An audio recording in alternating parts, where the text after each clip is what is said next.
we try to look at it from the operation in Libya, which many in the international system look at it as a failed mission.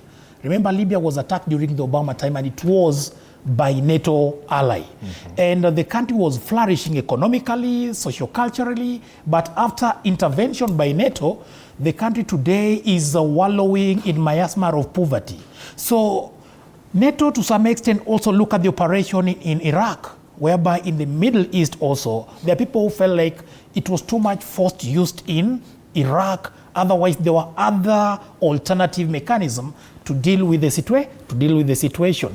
So by Kenya becoming a close ally, Kenya is trying to apply the principle of that self-defense. But remember that Kenya is not the only country in Africa that is a close ally to NATO. Already we've got countries like Morocco, we've got Tunisia, we've got Egypt, and Kenya is becoming the fourth country.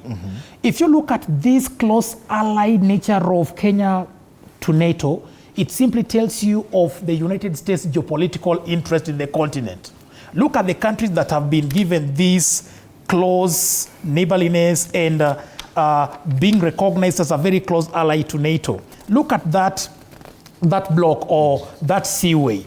From Mediterranean, you pass via the Suez Canal, and then Red Sea, then you find yourself to Indian Ocean. It is a great trade route for international trade. So it tells you that by recognizing Kenya as a close NATO ally, the interest is on pacifying what is happening in the Red Sea, the Houthi rebels. That's where I stand. That's where you stand. Yes. And so looking forward, I was looking at the foreign policy. By the way, in terms of debunking, because our topic of course today is on Kenya's foreign policy, do successive governments need to come with their foreign policies once they come into power? I think in terms of foreign policy, and why we never seem to get it right as a nation in terms of international relations, is because everyone comes with their own agenda. And mostly it's not informed agenda. A foreign policy is, there's a basic, what you can call irreducible minimums in a foreign policy. And if you take into considerations who are we take into considerations our culture, our demographics, our history, so that we come first of all, and how do we relate, So in any relationship, for example, if I go back to his idea about marriage, even when you are courting someone and you want a relationship, there's a basic minimum. You say, I am George. And there are certain things like, I don't believe that, a lady should go out and drink alone at night and come back at midnight, Or, there are some things that you say that if you're going to have a stable home, then there are those things that, whether we like it or not, must be there to have a stable home. So even in countries, for example, it should be about us, okay?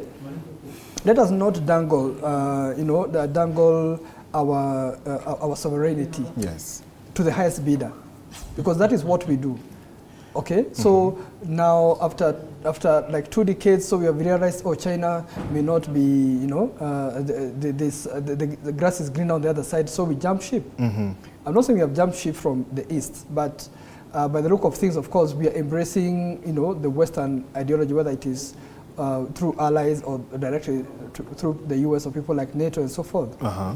So I think our foreign policy should have a true north. So in a way that it's a lighthouse. So when you put, for example, Kenya's whatever with NATO, don't just sign documents without us giving conditions and say yes. Now we have just been brought NATO documents, sign. You're selling your sovereignty away. Because sometimes NATO overrides international law when they are doing their business. And